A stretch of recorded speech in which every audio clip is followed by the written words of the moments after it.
श्री परमात्मने नमः। हे कृष्ण करुणा सिंधु दीनबंधु जगतपते गोपीश गोपिका कांत राधा कांत नमोस्तुते। हे श्री कृष्ण, आप दुखियों के सखा तथा सृष्टि के उद्गम हैं। आप गोपियों के स्वामी तथा राधा रानी के प्रेमी हैं। मैं आपको सादर प्रणाम करता हूँ। तप्त कांचन गौरांगी राधे वृंदावनेश्वरी ऋषभानुसुते देवी प्रणमामि हरिप्रिये। मैं उन राधा रानी को प्रणाम करता हूँ जिसकी शारीरिक कांति पिघले सोने से सुदृश्य है, जो वृंदावन की महारानी है और आप राजा वृषभानु की पुत्री है और भगवान श्री कृष्ण को अत्यंत प्रिय है। वाञ्छाकल्पतरुभ्यश्च कृपा सिन्धुरेव च पतितानां पावनेभ्यो वैष्णवेभ्यो नमो नमः। मैं श्री भगवान के समस्त वैष्णव भक्तों को सादर नमस्कार करता हूँ। वे कल्पवृक्ष के समान सबों की इच्छाएं पूर्ण करने में समर्थ है तथा पतित जीवात्माओं के प्रति अत्यंत दयालु है। श्री कृष्ण चैतन्य प्रभु नित्यानंद श्री अद्वैत गदाधर श्रीवासादि गौर भक्त वृंद। मैं कृष्ण चैतन्य प्रभु नित्यानंद श्री अद्वैत गदाधर श्रीवासादि आदि समस्त भक्तों को सादर प्रणाम करता हूँ। हरे कृष्णा कृष्ण कृष्ण हरे हरे, हरे राम राम राम हरे हरे। श्रीमद् भगवद गीता अध्याय 2 श्लोक 61। तानि सर्वाणि संयम्य युक्त आसीत मत्परः वसे हि यस्येन्द्रियाणि तस्य प्रज्ञा प्रतिष्ठिता। जो इंद्रियों को पूर्णतः वश में रखते हैं हुए इंद्रिय संयमन करता है, वह अपनी चेतना को मुझ में स्थिर कर देता है, वह मनुष्य स्थिर बुद्धि कहलाता है। तात्पर्य: इस श्लोक में बतलाया गया है कि योग सिद्धि की चरम अनुभूति कृष्ण भावनामृत ही है। जब तक कोई कृष्ण भावना भवित नहीं होता तब तक इंद्रियों को वश में करना संभव नहीं है। जैसा कि पहले कहा जा चुका है, दुर्वासा मुनि का झगड़ा महाराज अम्बरीश से हुआ क्योंकि वे गर्ववश महाराज अम्बरीश पर क्रुद्ध हो गए, जिससे अपनी इंद्रियों को रोक नहीं पाए। दूसरी ओर यद्यपि राजा मुनि के समान योगी न था, किंतु वह श्री कृष्ण का भक्त था और उसने मुनि के सारे अन्याय सह लिए, इसलिए वह विजयी हुआ। राजा अपनी इंद्रियों को वश में कर सका क्योंकि उसमें निम्नलिखित गुण थे, जिनका उल्लेख श्रीमद् भागवतम 9.4.18-20 में हुआ है। सवे मनः कृष्ण पदारविंदम योर्वचांसी वैकुंठ गुणानुवर्णने करो हरे मंदिरमार्जनादिषु श्रुति चकाराच्युत सत्तथोदये मुकुन्दलिङ्गालय दर्शने दृशो तद्भृत्य गात्र स्पर्शे संगमम् द्राणच्च तत्पादरो जो सौरभे श्रीमत्तुल्यसारसाना तदपीर्ते पादो हरेह क्षेत्रपदानुसर्पणे शिरो ऋषिकेश पदारभिवन्दने कामं च दास्येन तु कामाम्या यस्तोत्मश्लोक जनाश्रयारति। राजा अम्बरीश ने अपना मन भगवान श्री कृष्ण के चरण बिंदुओं पर स्थिर कर दिया। अपनी वाणी श्री भगवान के धाम की चर्चा करने में लगा दी। अपने कानों को श्री भगवान की लीलाओं के सुनने में, अपने हाथों को श्री भगवान का मंदिर साफ करने में, अपनी आंखों को श्री भगवान का स्वरूप देखने में, अपने शरीर को भक्त के शरीर का स्पर्श करने में, अपनी नाक को श्री भगवान के चरणार बिंदुओं पर भेंट किए गए फूलों की सुगंध में, अपने जीभ को उन्हें अर्पित तुलसी दलों का आस्वादन करने में, अपने पांव जहाँ जहाँ श्री भगवान के मंदिर है उस स्थानों की यात्रा करने में, अपने सिर को श्री भगवान को नमस्कार करने में तथा अपनी इच्छाओं को श्री भगवान की इच्छाओं को पूरा करने में लगा दिया।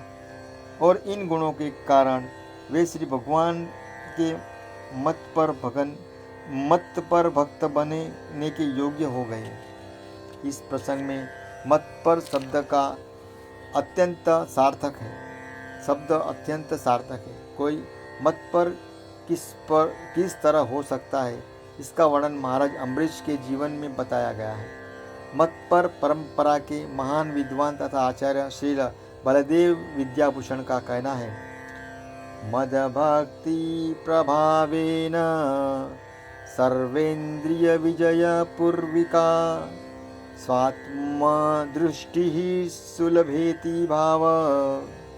इंद्रियों को केवल श्री कृष्ण की भक्ति के बल से वश में किया जा सकता है। कभी कभी अग्नि का भी उदाहरण दिया जाता है। जिस प्रकार जलती हुई अग्नि कमरे के भीतर की सारी वस्तुएं जला देती है, उसी प्रकार योगी के हृदय में स्थित भगवान श्री विष्णु सारे बलों को जला देते हैं।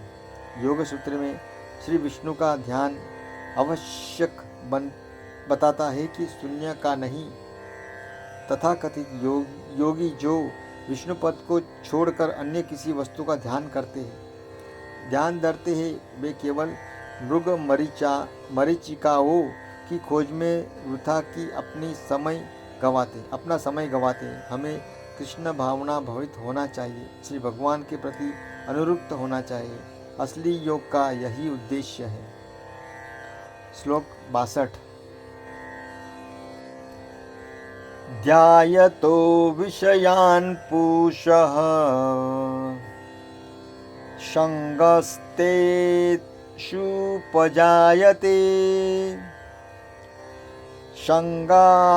संगास्तजायते कामः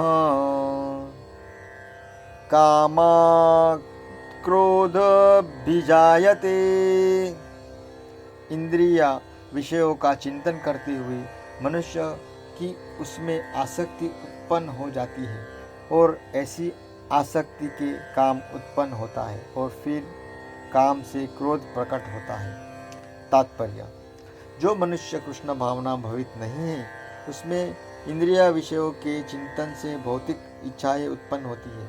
इंद्रियों को किसी न किसी कार्य में लगाए रखना चाहिए, और यदि वे भगवान की दिव्य प्रेमा भक्ति में नहीं लगे रहेगी तो वे निश्चय ही भौतिकवाद में लगना चाहेगी। इस भौतिक जगत में हर एक प्राणी इंद्रिय विषय को अधीन है, यहाँ तक कि ब्रह्मा तथा शिवजी भी। जो स्वर्ग के अन्य देवताओं के विषय में क्या कहा जा सकता है। इस संसार के जंजाल से निकलने का एकमात्र उपाय है कृष्ण भावना भवित होना। शिव ध्यान मग्न थे, किंतु जब पार्वती ने विष भोग के लिए उन्हें उत्तेजित किया तो वे सहमत हो गए कि जिसके फलस्वरूप कार्तिकेय का जन्म हुआ। इस प्रकार तरुण भगवत भक्त हरिदास ठाकुर को माया देवी के अवतार ने मोहित करने का प्रयास किया, किंतु विशुद्ध कृष्ण भक्ति के कारण वे इस कसौटी पर खरे उतरे, जैसा कि यमुनाचार्य के उपयुक्त श्लोक में बताया जा चुका है। श्री भगवान का एकनिष्ठ भक्त श्री भगवान की संगति के आध्यात्मिक सुख का आस्वादन करने के कारण समस्त भौतिक इंद्रिय सुख को त्याग देता है। अतः जो कृष्ण भावना भावित नहीं है, वह कृत्रिम दमन के द्वारा अपनी इंद्रियों को वश में करने में कितना ही शक्तिशाली क्यों न हो, अंत में अवश्य असफल होगा, क्योंकि विषय सुख का रंच मात्रा विचार भी उसे इंद्रिय तृप्ति के लिए उत्तेजित कर देगा। श्लोक 63। क्रोधात् भवति सम्मोहः, सम्मोहात् स्मृतिविभ्रमः, स्मृतिभ्रंशात् बुद्धिनाशः, बुद्धिनाशात् प्रणश्यति। क्रोध से पूर्ण मोह उत्पन्न होता है और मोह से स्मरण शक्ति का विभ्रम हो जाता है। जब स्मरण शक्ति भ्रमित हो जाती है तो बुद्धि नष्ट हो जाती है, और बुद्धि नष्ट होने पर मनुष्य भवकूप में पुनः गिर जाता है। तात्पर्य: श्री रूप गोस्वामी ने यह आदेश दिया है, पापाश्चित्कतया बुद्ध्या हरिसंबधी वस्तुतः मुमुक्षिभिः परित्यागो वैराग्यम फ्लगु कथ्यते। भक्ति रसामृत 1.2.258 कृष्ण भावनामृत के विकास से मनुष्य जान सकता है कि प्रत्येक वस्तु का उपयोग श्री भगवान की सेवा के लिए किया जा सकता है। जो कृष्ण भावनामृत के ज्ञान से रहित है, वे कृत्रिम ढंग से भौतिक विषयों से बचने का प्रयास करते हैं। फलतः वे भव बंधन से मोक्ष की कामना करते हुए भी वैराग्य की चरम अवस्था को प्राप्त नहीं कर पाते। उनका तथाकथित वैराग्य फ्लगु तथा गौण कहलाता है। इसके विपरीत कृष्ण भावना भवित व्यक्ति जानता है कि प्रत्येक वस्तु का उपयोग श्री भगवान की सेवा में किस प्रकार किया जाए। फलतः यह भौतिक चेतना का शिकार नहीं होता। उदाहरणार्थ निर्विशेषवादी के अनुसार श्री भगवान निराकार होने के कारण भोजन नहीं कर सकते, अतः वह अच्छे खाद्यों से बचता रहता है। किंतु भक्त जानता है कि कृष्ण परम भोक्ता है और भक्तिपूर्वक उन पर जो भी भेंट चढ़ाई जाती है उसे वे खाते हैं। अतः श्री भगवान को अच्छा भोजन चढ़ाने के बाद भक्त प्रसाद ग्रहण करते हैं। इस प्रकार हर वस्तु प्राणवान हो जाती है और अधःपतन का कोई संकट नहीं रहता। भक्त श्री कृष्ण भावनामृत में रहकर प्रसाद ग्रहण करता है, जबकि अभक्त इसे पदार्थ के रूप में तिरस्कार कर देता है। अतः निर्वेशवादी अपने कृत्रिम त्याग के कारण जीवन को भोग नहीं पाता, और यदि कारण है कि मन के थोड़े से विचलन से वह भवकूप में पुनः आ गिरता है। कहा जाता है कि मुक्ति के स्तर तक पहुँचने जाने पर भी ऐसा जीव नहीं गिर जाता, क्योंकि उसे भक्ति का कोई आश्रय नहीं मिलता। श्लोक 64 राग द्वेष विमुक्तेस्तु विषयानिन्द्रियेश्वरन् आत्मवैश्यैर्विधेयात्मा प्रसादमधिगच्छति। किंतु समस्त राग तथा द्वेष से मुक्त एवं अपनी इंद्रियों को संयम द्वारा वश में करने में समर्थ व्यक्ति श्री भगवान की पूर्ण कृपा प्राप्त कर सकता है। तात्पर्य: यह पहले ही बताया जा चुका है कि कृत्रिम विधि से इंद्रियों पर बाह्य रूप से नियंत्रण किया जा सकता है, किंतु जब तक इंद्रियां भगवान की दिव्य सेवा में नहीं लगाई जाती तब तक नीचे गिरने की संभावना बनी रहती है। यद्यपि पूर्णतया कृष्ण भावना भवित व्यक्ति ऊपर से विषय स्तर पर क्यों न दिखे, किंतु कृष्ण भावना भवित होने से वह विषय कर्मों में आसक्त नहीं होता।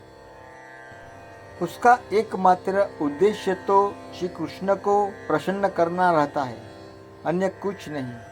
अतः वह समस्त आसक्ति तथा विरक्ति से मुक्त होता है। श्री कृष्ण की इच्छा होने पर भक्त सामान्यतया अवांछित कार्य भी कर सकता है, किंतु यदि श्री कृष्ण की इच्छा नहीं है तो वह उस कार्य को भी नहीं करेगा जिसे वह सामान्य रूप से अपने लिए करता हो। अतः कर्म करना या न करना उसके वश में रहता है, क्योंकि वह केवल श्री कृष्ण के निर्देशन के अनुसार ही कार्य करता है।